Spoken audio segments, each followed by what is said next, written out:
Focus on English every day, something you do in English, এবং learn করো হয়তো 10টা নিউ ওয়ার্ড। আইসিইউতে অ্যান্টিবায়োটিক দিলেও রোগীরা এটা ঠিক নিতে পারছে না, রেজিস্ট্যান্স হচ্ছে।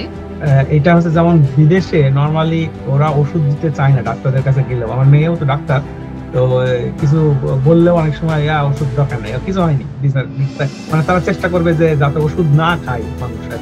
আমাদের এই যে জ্বালানি সংকট, এটা মোকাবেলায় আমরা কিভাবে নিজেদেরকে প্রস্তুত করতে পারি? এরকম একটা স্টিল মিল তোমার সামনে যদি ধরা হয়, তুমি বলবো বাহ, ভেরি কমপ্লেক্স, এটা কি করা যায়? এখন আমাদের অডিয়েন্সের ভিতর থেকে ময়ূরী খাতুন প্রশ্ন করতে চেয়েছেন, কেউ যদি টাকা নিয়ে কোনো কিছু করতে চায়, আমি বলবো বেশিরভাগই ভুয়া। বর্তমানে যেটা মানে সব থেকে বেশি দেখা যায় যে আন্ডার গ্রাজুয়েশন প্রোগ্রামের জন্য আমরা ফুল ফান্ডেড কিন্তু অনেক সময় পাই না। অনেকেই চেষ্টা করি, কিন্তু কোন কোন দেশে ফুল ফান্ডেড স্কলারশিপ নিয়ে আন্ডার গ্রাজুয়েশন প্রোগ্রামে যাওয়া যায়, এই বিষয়ে যদি একটু তথ্য দিতেন, এটা অনেকেরই প্রশ্ন। IELTS ছাড়া কেউ যদি কোনো ইমেল করে অস্ট্রেলিয়াতে, ভেরি আনলাইকলি যে ওটা নোটিস করবে না। So what like that.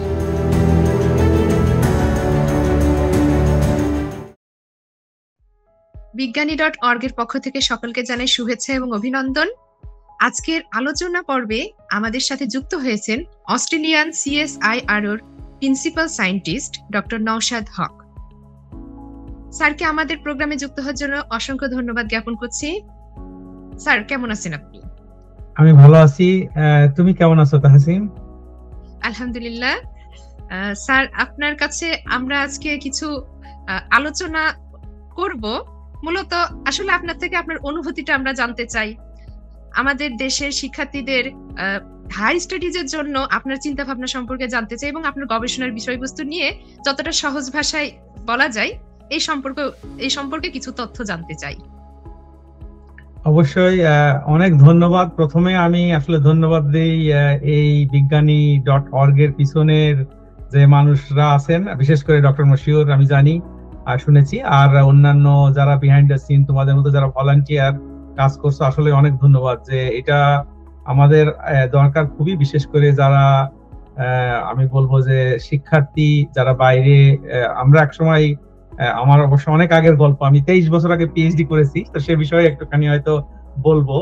তো এখন যারা শুরু করেছে, এখনকার তো প্রেক্ষাপট অনেক ভিন্ন, আর অনেক সুযোগ সুবিধাও অনেক তৈরি হয়েছে, হয়তো অনেক কম্পিটিশনও। আমাদের সময়ে আমরা হয়তো চিঠি লিখতাম, লিখে অপেক্ষা করতাম একজন প্রফেসরের উত্তর আসে কিনা। তোমরা তো এখন ইমেল, ইভেন এখন ধরো অনলাইনে তোমাদের যারা সিনিয়র আছে তাদের সাথে যোগাযোগ করে বা অনেক বেশি তোমরা, আমি বলবো যে জানার সুযোগ পাচ্ছ। তো এই অপরচুনিটিটা অবশ্যই নিতে হবে সবাইকে। তো সেই বিষয়ে আমার মনে হয় তুমি কিভাবে কন্ডাক্ট করতে চাও আজকে, আসলে ইনফরমালি করা উচিত আমার মনে হয়। তো যারা অনেকে জয়েন করেছে সবাইকে অনেক অনেক ধন্যবাদ, শুভেচ্ছা।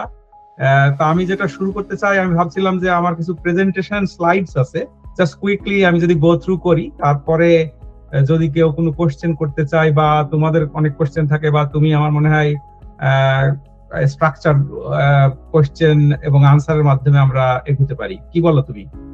জি অবশ্যই স্যার, আপনি তাহলে আপনার স্লাইডগুলো শো করেন এবং স্লাইড সম্পর্কে সহজ ভাষায় একটু বর্ণনা দিয়েন। আচ্ছা, ধন্যবাদ। তো আমাকে বলবে তুমি আমার স্লাইডটা দেখা যাচ্ছে কিনা, এবং আমি প্রেজেন্টেশন মোডে ঠিক মতো শো হচ্ছে ও পাশে? জি স্যার, দেখা যাচ্ছে। আচ্ছা, তা আমি কিন্তু কাউকে দেখতে পাচ্ছি না, আমি শুধু আমার স্লাইডটা দেখতে পাচ্ছি।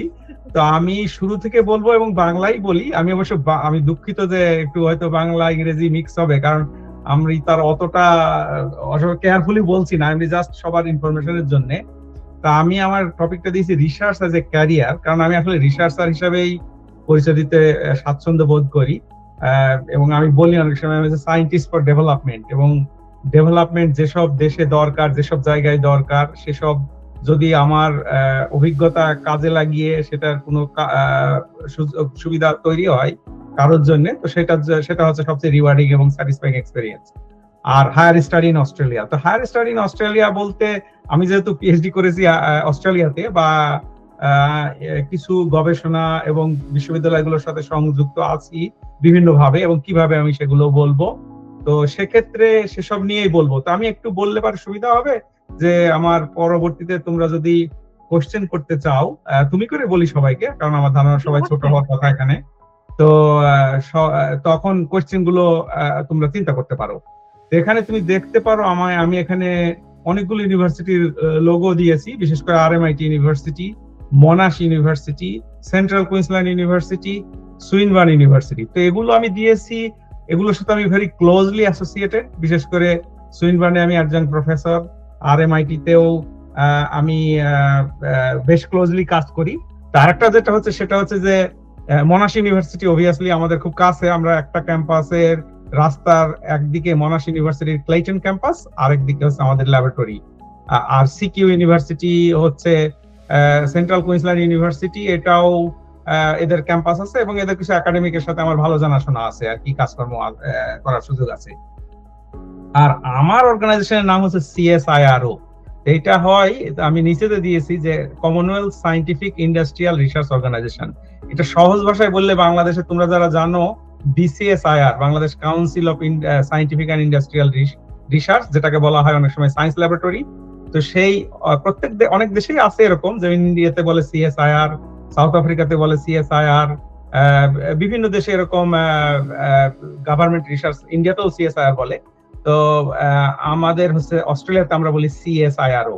এটা কমনওয়েলথ বলতে ব্রিটিশ কমনওয়েলথের সাথে কোনো সম্পর্ক নাই, এটা অস্ট্রেলিয়ান যে কোনো ফেডারেল গভর্নমেন্টের এজেন্সিকে আমরা বলি কমনওয়েলথ এজেন্সি বা কমনওয়েলথ গভর্নমেন্টের কাইন্ড অফ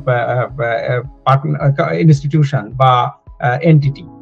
তো আমি এখানে CSR এর যতটা লোগো, আরেকটা CSR এর পরিচয় অবশ্যই যদি শুরু করি, সেটা হচ্ছে যে তোমরা সবাই নিশ্চয়ই ওয়াইফাই ইউজ করো, ব্যবহার করো।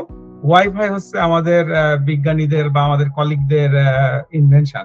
CSR এর সবচেয়ে অনেক ইনভেনশনই আছে, তার মধ্যে এটা একটা বড় ইনভেনশন, যেটা তুমি বলতে পারো ওয়ার্ল্ডের যেটা বড় ধরনের ইম্প্যাক্ট ঘটিয়েছে, বিশেষ করে ট্রিলিয়নস অফ ডলারের, হয়তো তুমি বলতে পারো যে চেঞ্জ করে দিয়েছে ওয়ার্ল্ড। কিন্তু আমরা হয়তো খুব বেশি যে এখান থেকে মানি মেক হয়েছে তা না, কারণ আমাদের তো অনেক সময় পাবলিক গুড সায়েন্স যেটা বলি, তো সেটা। যাই হোক, আমি অবশ্য ওয়াইফাই এর সাথে না, বাইরে হয়ে আমার এরিয়া না, তবে আমি সেগুলো নিয়ে বলবো যে কি করি আমি। তার একটা হচ্ছে যে CSR রিসার্চ পাবলিকেশন রিপোজিটরি। আমি এটা কেন দেখাচ্ছি, এটা হচ্ছে এখানে অনেক অলরেডি তুমি যদি সার্চ করো তখন অনেক ইনফরমেশন পাবে, তখন বুঝতে পারবে যে রিসার্চ গুলা কোন দিকে হচ্ছে, কেমন হচ্ছে। তো এইভাবে এক্সপ্লোরেশন করে নিজেকে তৈরি করার জন্য বা শেখার জন্য যে আমি কোন দিকে স্টাডি করতে চাই, কোন দিকে ফান্ডিং টান্ডিং থাকতে পারে, তো এই একটা গুড সোর্স হতে পারে স্টার্টিং এ, সেটা আর কি। এটা দিয়ে শুরু করলাম। তা আমার সম্পর্কে তো পরিচয় দিয়েছে, আমি অত কিছু বলার নেই আসলে। আমি চিটাগাং ইউনিভার্সিটি ফরেস্ট্রিতে পড়েছিলাম, সে বহু বছর আগে, এখন তো ভুলেই গেছি মনে হচ্ছে। তারপরেও অবশ্যই আমি বলি যে অনেক সময় যে আমরা দেশের বাইরে যারা থাকি, বিশেষ করে Bangladesh always in our heart, এবং আমরা আমাদের দিয়ে যদি কারোর কোনো উপকার হয়, আমার মনে হয় শুধু আমিই না, যারা আমরা থাকি সবাই খুব স্বাচ্ছন্দ্যে সবাই সেই পরামর্শ বা সুবিধা যেটুকু দেয়া যায় দিবে। তা আমার ক্যারিয়ার শুরু করেছিলাম আমি খুলনা ইউনিভার্সিটি টিচিং দিয়ে, তারপরে মাস্টার্স করলাম ইউনিভার্সিটি অফ ওয়েলসে, তারপরে PhD করলাম। আমি বললাম সেই 2002 তে শেষ করেছি আমি, সে বহু বছর আগে। তারপরে 3 বছর কাজ করেছি নিউজিল্যান্ড ফরেস্ট রিসার্চ ইনস্টিটিউট, যেমন চট্টগ্রামে একটা আছে 16 শহরে, যারা ওইদিকে আমি জানি না ওদিকে কেউ জানো কিনা। চট্টগ্রামে আছে একটা বাংলাদেশ বন গবেষণা কেন্দ্র, তা ওরকম নিউজিল্যান্ডে আছে, নিউজিল্যান্ড গভর্নমেন্টের। ওখানে আমি প্রথম শুরু করেছিলাম। তারপরে CSIR তে মুভ করি মেলবোর্নে। 2005 সাল থেকে আমি মেলবোর্নে বসবাস করি। তো আমি যে টিমটাকে লিড করি, আমার বেশ অবশ্যই বলতে হবে post PhD I am lucky to have a good career এবং স্টেবল রিসার্চ ক্যারিয়ার। তো সেই আমার টিমটা energy, mining, environmental related research করে। তো আমি অনেক স্টুডেন্টকে কো সুপারভাইজ করেছি, ফান্ডিং করেছি, আন্ডার গ্রাজুয়েটদের মেন্টরিং করেছি, তাদেরকে ফান্ডিং করেছি বিভিন্ন প্রজেক্টে। আর অনেক সময় ইউনিভার্সিটিতে কোর্স দেয়, ইন্ডাস্ট্রিতে। আমার কাজগুলো খুব অ্যাপ্লাইড, ইন্ডাস্ট্রি ওরিয়েন্টেড, এবং এগুলো এখনকার দিনে রিসার্চে অ্যাপ্লাইড রিসার্চ, বেসিক রিসার্চের দরকার আছে অবভিয়াসলি, সেগুলো ইউনিভার্সিটি গুলো করে নরমালি। আর আমরা এনকারেজ করি অ্যাপ্লাইড রিসার্চ, এবং আমাদের অর্গানাইজেশনে বেশিরভাগই অ্যাপ্লাইড রিসার্চ করা হয়। এখানে আমি বললাম তো অনেকগুলো ইউনিভার্সিটির নাম এখানেই বললাম, তার মানে অলরেডি নিশ্চয়ই তোমরা বুঝতে পারছো যে অনেকগুলো ইউনিভার্সিটির সাথে অলরেডি আমার কোয়াইট ক্লোজ কানেকশন আছে, আমার স্টাডির সময়ে, আমার ক্যারিয়ারের সময়ে, বা পরবর্তীতে বিভিন্ন কোলাবোরেশনের সময়ে। যাই হোক আর কি, এই ছবি নিয়ে আর বলতে চাই না। এই ছবিটা অনেক সময় আমার এক কলিগ বলে যে it's a $1 million picture. But anyway, সেটা মানে সিএসআর তো একসময় একটা ক্যাম্পেইন করতো, সেই অনেক বছর হয়ে গেল সেটাও। এটা বলা হয় ফেসেস অফ সিএসআর, যে আমি কাজের বাইরে কি করি। তো তখন আমি কিছু ভলান্টারি কাজ করতাম। আমাদের এখানে একটা বাংলা স্কুল আছে, ওটাতে আমি একসময় কিছুদিন প্রেসিডেন্ট ছিলাম, তার আগে ভাইস প্রেসিডেন্ট ছিলাম, অনেকদিন ধরে স্কুলটার সাথে ছিলাম। তো ওইসব কাজ নিয়ে তখন ওগুলা বলতাম আর কি। তো এনিওয়ে, আমার রিসার্চের বিষয়ে একটুখানি আসি। আমার মনে হয় না খুব বেশি সময় আমি নিব, কারণ হচ্ছে তোমাদের এগুলো অনেক তোমরা ডিপলি এক্সপ্লোর করতে পারো তোমাদের নিজস্ব সময়ে। তা আমার 24/7 বলতে পারো একটা সময় এটা নিয়ে কেটেছে, সেটা হচ্ছে যে হাইড্রোজেন রিসার্চ কে, হাইড্রোজেন ইকোনমি এবং এইসবে কন্ট্রিবিউট করা সায়েন্টিফিক ডেভেলপমেন্ট। তো এখানে বাম দিকে যেটা দেখছো সেটা হচ্ছে যে এটা বলা হয় ইলেকট্রোলাইজার, হাইড্রোজেন প্রোডাকশন ইউনিট। আর ডান দিকেরটা হাইড্রোজেন ব্যবহার করে পাওয়ার তৈরি করা, আবার বিদ্যুৎ তৈরি করা বা ওটাকে কাজে লাগানো, সেই ইউনিটটা। তো আমরা এখানে বলছি, তোমরা দেখো এই যে H2O মানে তো হাইড্রোজেন আছে, তো ওটাকে সূর্যের আলো থেকে ইলেকট্রিসিটি তৈরি করে, আমরা যেটা বলি সৌর বিদ্যুৎ বা বায়ু বিদ্যুৎ। এখন বিদ্যুৎটাকে অনেক সময় হয়তো স্টোর করা যায় না, যেমন রাতের সময় হয়তো সোলার থাকবে না বা বায়ু সব সময় থাকে না। তো সেক্ষেত্রে আমরা যদি বিদ্যুৎটাকে একটা কেমিক্যালে তো কনভার্ট করি, যেটা হাইড্রোজেন একটা কেমিক্যাল, তখন যেমন আমাদের মিথেন গ্যাস CH4 ব্যবহার করি, তখন আমাদের ওই ফ্লেক্সিবিলিটিটা বেড়ে যায়, ভার্সেটিলিটি বেড়ে যায়। আর হাইড্রোজেনটা পরে যদি আমি বিদ্যুৎ তৈরি করার জন্য ব্যবহার করি, তখন ওখান থেকে পানি বের হয়, rather than carbon die oxide, যেটা এখনকার ফসিল ফুয়েল থেকে হতে পারে, যেটা যেমন ধরো কয়লা যদি পোড়াও বা গ্যাস পোড়াও। তো এইটা নিয়ে আমাকে যদি বলতে বলো, তোমরা যতক্ষণ থাকতে পারবে ততক্ষণ আমি দিনের পর দিন বলতে পারবো, কিন্তু আপাতত অত দূর না যাই, তবে মোটামুটি এটা নিয়ে এক্সপ্লোর করতে পারো তোমরা আরো যে কেউ, কারণ এগুলো গ্রোয়িং। এবং একটা সময় আমি তো 10 বছর আমার খুব এক্সাইটিং টাইম কেটেছে এটা নিয়ে, কারণ প্রচুর ফান্ডিং ছিল, আমরা অনেক কিছু করতে পেরেছি বা এখনো করছি, বা হয়তো এগুলো হতে থাকবে বহুদিন। তো এই ওর কাজটা কি, হাইড্রোজেন আসলে কাজটা হচ্ছে এই যে গ্রিন হাইড্রোজেন ক্যান সেভ আস। এই যে লোকটা বলছে সে হচ্ছে আমাদের এখানে বিলিয়নিয়ার বলতে একেবারে ওয়ান অফ দ্য টপ ধনী লোক, কিন্তু সে আবার PhD। আর সে হচ্ছে আমাদের এখানকার কোম্পানি বলা হয় একটা ফর্টেস্কু গ্রুপ মেটাল, সেই কোম্পানির মালিক সে হচ্ছে, এবং এটা বড় আয়রন ওর কোম্পানি যেটা দিয়ে স্টিল তৈরি করা হয়। এবং সে এই বিভিন্ন ভাবে এই তার একটা গ্রিন ইউনিট ছিল তার কোম্পানিতে, সে এগুলোকে প্রমোট করে এবং প্রচুর ফান্ডিং এর কমিটমেন্ট হয়েছে, একটু স্লো ডাউন হয়েছে এখন। তো এখন গাড়িতে যেটা করা হয়, হাইড্রোজেনটা দিলে ওটা তোমার গাড়ি চালাবে। আজকে আমি সারাদিন ওটাই বলছিলাম, আমি ছিলাম একটা সেন্টারে যেখানে শুধু গাড়ি না, ট্রাক চালাতে পারে, বাস চালাতে পারে, ট্রেন, ট্রাম, এনিথিং তুমি চালাতে পারো যদি তোমার হাইড্রোজেনটা থাকে। ব্যাটারির ক্ষেত্রে যেটা হয়, তোমাকে ধরো অনেকক্ষণ চার্জ করতে হবে, আর হাইড্রোজেন থাকলে তোমার এই যে ফুয়েল স্টেশন, যেমন পেট্রোল স্টেশন, ওরকম হাইড্রোজেন স্টেশনে তুমি ইনজেক্ট করে হাইড্রোজেনটাকে ব্যবহার করতে পারো, এবং তোমার বাই প্রোডাক্টটা যেটা হবে সেটা হবে ওয়াটার, যার কারণে কোনো পলিউশন হবে না। এটাই হচ্ছে বড় ব্যাপারটা আর কি। তো আমি আর একটা বিষয়ে, এখানে তোমাদের হাতে সবার ফোন আছে নিশ্চয়ই, মোবাইল ফোন এই মুহূর্তে তোমরা ইউজ করছো। হ্যাঁ বলো, সরি, দেখতে পাচ্ছ, শুনতে পাচ্ছ? জি স্যার, শুনতে পাচ্ছি। শুনতে পাচ্ছি। আচ্ছা, দ্যাটস গুড। তো আমাকে যদি থামাতে হয় থামাবে, নাম্বার 1। সেকেন্ড হচ্ছে যদি কোনো কারণে অনলাইন তো শুনতে না পারলে আমাকে রেসপন্ড করবে। তো এই যে মোবাইল ফোনে কত রকমের পার্টস আছে। একসময় আমাদের এখানে বড় চ্যাডস্টন শপিং সেন্টার, মেলবোর্নে বলা হয় অস্ট্রেলিয়ার সবচেয়ে বড় শপিং সেন্টার, যখন অ্যাপেলের নতুন হয়তো ডিজাইন বা নতুন মডেল আসে, রাতে হয়তো গিয়ে অনেকক্ষণ অপেক্ষা করে, কিন্তু এগুলো কোথা থেকে আসে সেটা হয়তো অনেকে রিয়ালাইজেশন নাই। এখানে প্রায় 40টার মতো মেটাল এবং 60টার মতো টোটাল উপাদান থাকে। তো এই মেটাল গুলা আসে তো খনি থেকে অবভিয়াসলি। তো ওইটা কি করে রিকভার করা যায়, এটা আরো ভালো করে ইফিশিয়েন্টলি কি করে ব্যবহার করা যায়, কম ব্যবহার করে কি করে প্রোডাক্ট তৈরি করা যায়, এগুলোও কিছুটা আমার রিসার্চের বিষয় বলা যায়। তো এই যেমন আমি ওই ইত্তেফাকে 2-3 দিন আগেই, কয়েকদিন আগেই দেখছিলাম যে এই যে শহর গ্রাম সর্বত্র ইলেকট্রনিক পণ্যের ব্যবহার বেড়েছে। দেশে মোবাইল ফোনের গ্রাহক সংখ্যা 19,36 লাখ।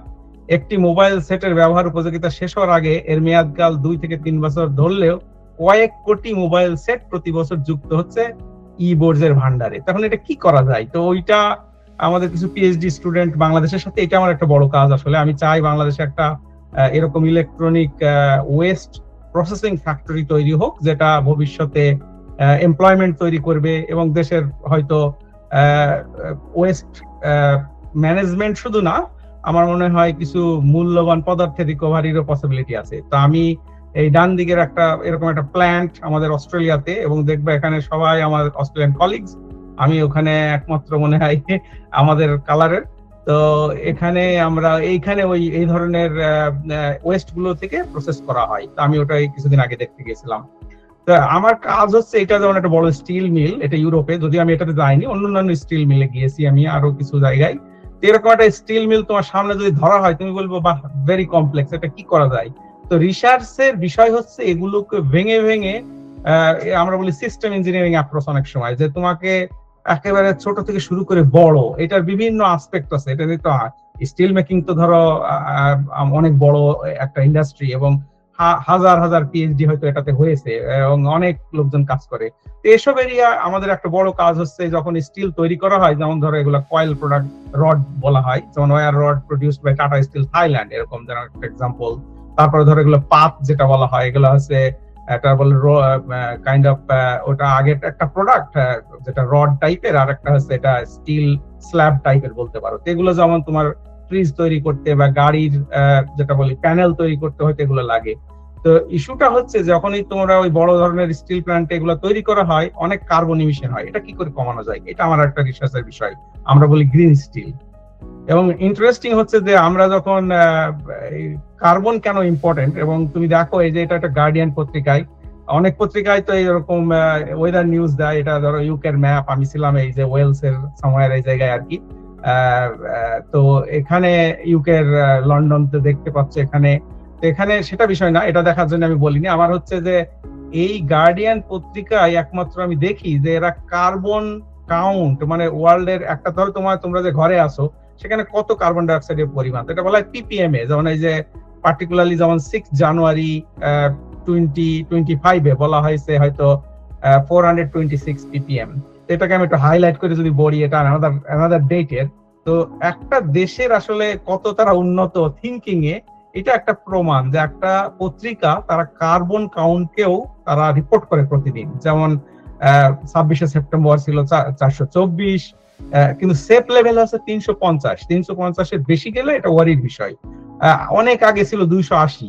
তো এখন এগুলো বেড়েছে কেন? এগুলো বেড়েছে, আমরা পাওয়ার ইলেকট্রিসিটি তৈরি করি, আমরা ধরো এই যে আমাদের আমি বললাম স্টিল তৈরি করি, এসব কারণে কয়লার ব্যবহার হয়, ফসিল ফুয়েলের ব্যবহার হয়, কার্বন বাড়ে। তো এইটাকে কি করে কমানো যায়? কারণ এটা যদি না কমানো হয় তখন দেখা যাবে ওই যে গ্লোবাল ওয়ার্মিং বলি যে আমরা, এগুলো নিয়ে আমার কিছু কাজ। তো এনিওয়ে, তো ওগুলো ধরো অনেক কিছু রিসার্চ আরো অনেক কিছু করি, তো সেটা এখনই হয়তো এতটা বলার সময়ও তো নেই। তো সেটা যাই হোক, কিন্তু মেইনলি এখন যদি আমার আজকের টপিকে আসি, যে আমি বললাম যেটা প্রথমে আমাকে শক্তি পরিচয় করিয়ে দিল, যে আমি হচ্ছে রিসার্চার এবং আমি প্রিন্সিপাল সায়েন্টিস্ট। তো এই রিসার্চ অর্গানাইজেশনে কি ধরনের ক্যারিয়ার আছে সেটা একটা বিষয় হতে পারে। তারপরে কেন তুমি হায়ার স্টাডি করবে, তোমার মোটিভেশনটা কি, কোন ধরনের অপশন গুলো আছে, যে কিভাবে তুমি কি স্কলারশিপ ছাড়া সেলফ ফাইন্যান্সে কোন ইউনিভার্সিটি এবং কোথায়, বিশেষ করে অস্ট্রেলিয়ান ইউনিভার্সিটি গুলো যদি আমি বলি। এবং যদি নর্মালি আমাদের ছেলেমেয়েরা আসে দেখি পিএইচডি করতে, সে পিএইচডি করতে একটা রিসার্চ প্রপোজাল লেখা খুব জরুরি, এবং খুব ভালো রিসার্চ প্রপোজাল লেখা, যেটা আমরা দেখতে চাই, যা বা সুপারভাইজাররা দেখতে চাই, যারা বা ফান্ডিং অথরিটি দেখতে চাই।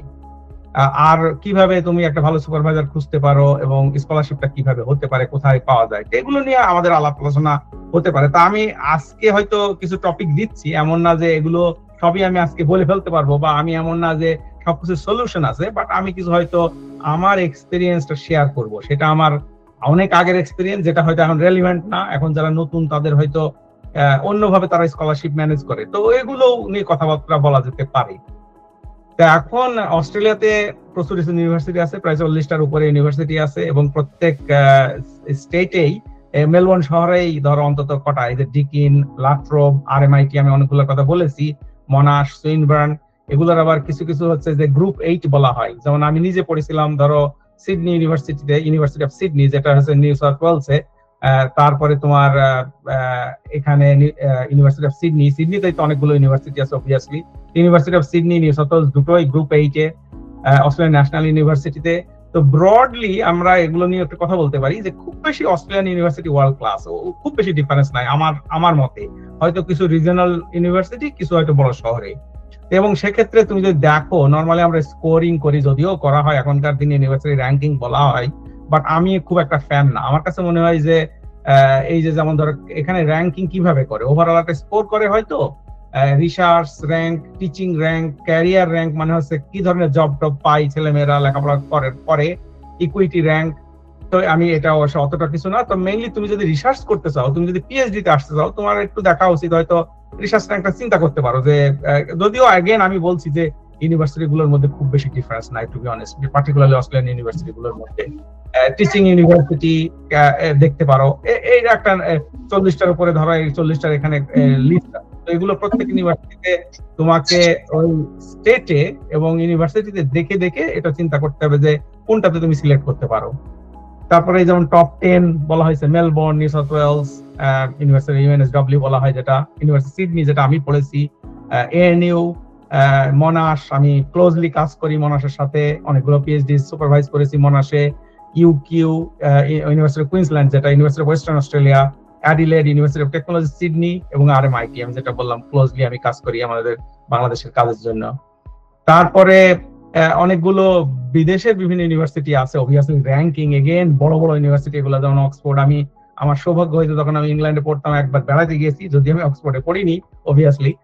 আর এখানে দু একটা ইউনিভার্সিটিতে আমার যাওয়া হয়েছে। তারপরে যে থাইল্যান্ডে দেখতে পারো, থাই ইউনিভার্সিটি গুলো দেখতে পারো। আসলে হচ্ছে বাংলাদেশ থেকে বের হলে যে কোনো একটা ইউনিভার্সিটিকে তুমি কি স্টেপিং স্টোন হিসেবে নিতে পারো, তারপরে আবার অন্য কোথাও গেলে। তো আলটিমেটলি সমস্ত যেগুলো ভালো ইউনিভার্সিটি, তাদের একটা ভালো কোয়ালিটি, তাদের ভালো ভালো টিচার আছে। আর অবভিয়াসলি পারফেক্ট টিচার বলে যদিও কিছু নাই টিচার, তো তবে হ্যাঁ গুড কোয়ালিটি তাদের টিচিং স্টাফ, সেটা একটা বিষয়। তাদের রিসার্চ স্টাফ আছে এবং তারা তখন কোয়ালিটি এডুকেশন প্রোভাইড করতে পারে। তো তারপরে ইন্ডিয়াতে, এই রিসেন্টলি ইন্ডিয়াতে র্যাঙ্কিং দেখলাম, এখানে Delhi, Kanpur, actually IIT Kharagpur, actually আমি তো পরশুদিনই ট্রাভেল করব আইআইটি খড়গপুরে, আমার একটা অ্যাক্টিভিটিস আছে তো ওখানে। তারপরে আমি এখানেও কিছু কিছু আইআইটির সাথেও কাজ করেছি। তো ইন্ডিয়ান ইনস্টিটিউশন গুলাও কিন্তু বেশ ভালো, ওয়ার্ল্ড ক্লাস। তুমি দেখতে পারো এখানে বলতে যে 9 Indian universities make it to top 50 in the QS ranking.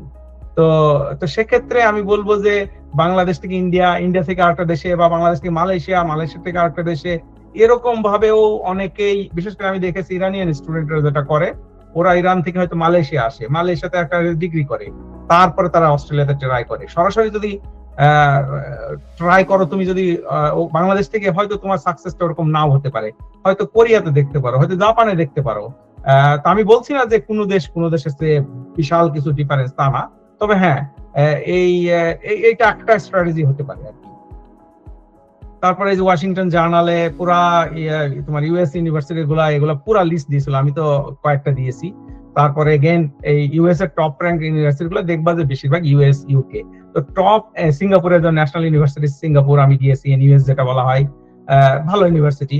তো এখন এগুলো ওয়ার্ল্ডের টপ কোনটা, ওটা দেখে তোমার অতটা হয়তো বা আমি বলবো না, কিন্তু হ্যাঁ ওটা দেখতে পারো এইভাবে যে তোমার বেঞ্চমার্কিং করার জন্য বা একটা আইডিয়া নেওয়ার জন্য যে ইউনিভার্সিটি এরকম হয়, বা আমি যদি রিসার্চার হতে চাই আমি এরকম হতে পারি, এরকম জায়গার জন্য চিন্তা করতে পারো। এরপরে আরেকটা স্লাইড আমাদের, আমি অলমোস্ট শেষের দিকে আমার ধারণা, যে এইটা আমি কেন দেখাচ্ছি, India's footprint on American campuses. এখন তো অনেক জিওপলিটিক্স চেঞ্জ হচ্ছে ভেরি কুইকলি, বাট তুমি যদি দেখো যে কোন কোন জায়গায় তারা বেশিরভাগ ইন্ডিয়ান স্টুডেন্ট যায় এবং কি কি সাবজেক্টে তারা পড়ছে এবং তাদের ফির অ্যামাউন্ট এগুলো দেয়া আছে। তো এটা হচ্ছে ইন্ডিয়া থেকে যদি যায়, ওরা একটু রিসার্চ করে নিশ্চয়ই গেছে। তো বাংলাদেশ থেকেও তোমরা চিন্তা করতে পারতো এইসব ইউনিভার্সিটি গুলো এই এরিয়ার জন্য বিখ্যাত। তখন আবার নট নেসেসারি তোমাকে এটা এই ধরনের জিনিসই ফলো করতে হবে, তবে মোটামুটি যখন চুজ করতে যাও তখন দেখা যাবে তুমি যদি বিশাল লিস্ট ধরো, একটা ওভারহেলমিং হবে, তখন তুমি একে সিলেক্ট করে অল্প অল্প করে একটু প্রায়োরিটাইজ করলে তারপরে হয়তো ভেবে দেখলে। তো এইটা একটা অস্ট্রেলিয়াতে যেমন এই জিনিসগুলো মাথায় রাখতে পারো, কারণ অনেক সময় কিছু স্টুডেন্টরা কমপ্লেইন করছিল যে এই বিষয়গুলো কমপ্লেইনের বিষয় হতে পারে, তখন মাথায় রাখা, যেমন কোর্স অ্যাডমিনিস্ট্রেশন, তারপরে really paperwork processes relating to unmet academic requirements or misconduct, teaching and learning, fees, তারপর ডিসক্রিমিনেশন এটসেট্রা, যদি inadequate সাপোর্ট থাকে, হেলথ সেফটি, এই সবের মধ্যে দেখা গেছে বেশিরভাগই কোর্স অ্যাডমিনিস্ট্রেশন রিলেটেড এবং তারপরে পেপার ওয়ার্ক রিলেটেড যেটা বলা হয়। তো এগুলো আসলে মাথায় রেখে তুমি ইউনিভার্সিটি চুজ করবে। আসলে ফাইনালি টেক হোম মেসেজ হচ্ছে আমার কাছ থেকে যে যখন ইউনিভার্সিটি ট্রাই করবে বিশেষ করে স্কলারশিপের জন্য, you present yourself with authenticity, যেটা বলি আমরা, যেটা ইন পার্সন হোক আর ভার্চুয়ালি হোক, তুমি তোমার অথেন্টিক যে তোমার রিপ্রেজেন্টেশন সেটাই তাদেরকে বলবে। এবং হোয়াট ইজ ইউর স্টোরি, যেটা তুমি কনভিন্সিং একটা স্টোরি লাগবে, যেটা তুমি কেন হায়ার স্টাডি করতে চাও, তোমার মোটিভেশনটা কি, এবং এটা বি ক্লিয়ার এবং concise. Explore which country, which university, who is the supervisor, কেন সেই কান্ট্রি, কেন সেই ইউনিভার্সিটি, কেন সেই সুপারভাইজারকে সিলেক্ট করতে চাও, এবং কিভাবে, তুমি কি সেলফ ফাইন্যান্সে আসতে চাও না স্কলারশিপে আসতে চাও, এই কোয়েশ্চেন গুলো খুব জরুরি। Identify, be aware of and articulate your strengths and weaknesses, এটা খুব ইম্পর্টেন্ট। যখন যদি কোনো কেউ কথা বলে, ইভেন যদি ইনফর্মাল ইন্টারভিউ নেয়, ইন্টারভিউ টেলিফোনে কথা বলে, you just prepare for this questions. Demonstrate that you are good at research and have passion for it. এটা very very important.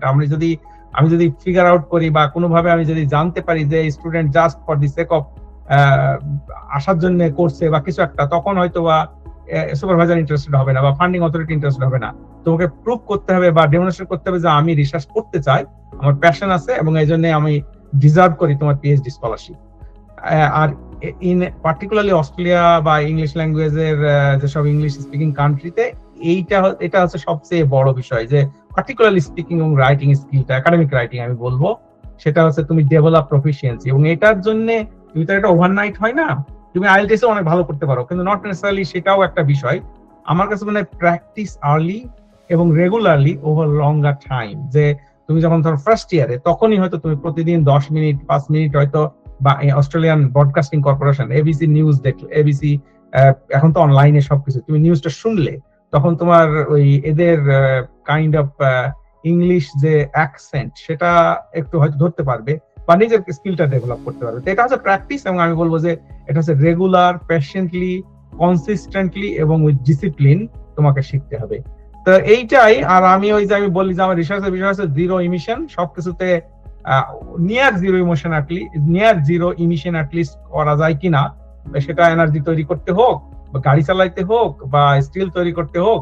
তো সেটা হচ্ছে আমার ড্রিম। বাট আমি জানি তোমাদের ড্রিম হচ্ছে অবভিয়াসলি হায়ার স্টাডি, ক্যারিয়ার তৈরি করা, কোথাও যাওয়া বাইরে। তো সেসব ক্ষেত্রে আমি বলবো যে গুড লাক। আর আমার মনে হচ্ছে আমি এটাই বলতে চাইছিলাম। এখন আমি কিভাবে এখানে হচ্ছে stop sharing, I think I am back to the screen, right? জি স্যার। আর আমাদের বর্তমানে যেটা মানে সব থেকে বেশি দেখা যায় যে আন্ডার গ্রাজুয়েশন প্রোগ্রামের জন্য আমরা ফুল ফান্ডেড কিন্তু অনেক সময় পাই না। অনেকেই চেষ্টা করি, কিন্তু কোন কোন দেশে ফুল ফান্ডেড স্কলারশিপ নিয়ে আন্ডার গ্রাজুয়েশন প্রোগ্রামে যাওয়া যায়, এই বিষয়ে যদি একটু তথ্য দিতেন, এটা অনেকেরই প্রশ্ন। আচ্ছা, মেইন বিষয় হচ্ছে যে under graduate normally scholarship particularly অস্ট্রেলিয়াতে দেয় না, খুব লিমিটেড কিছু আছে, যেমন অস্ট্রেলিয়ান গভর্নমেন্টের অজএইড টাইপের কিছু স্কলারশিপ, এবং সেটা অনেক ক্ষেত্রে দেখা যায় যে এই যে আমি বলবো যে যেগুলো মাইনরিটি কোটা ওরকম থাকতে পারে, যে যারা ইন্ডিজিনাস পপুলেশন, এগুলোর জন্য খুব টার্গেটেড বাট এক্সট্রিমলি লিমিটেড।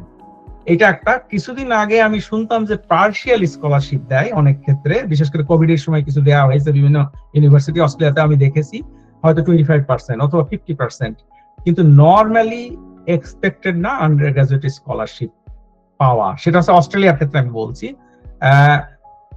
আমি শুনেছি ইউরোপিয়ান কোন দেশে ওখানে আছে টিউশন ফিটা কম, সেক্ষেত্রে আমি বলবো স্কলারশিপের মতোই।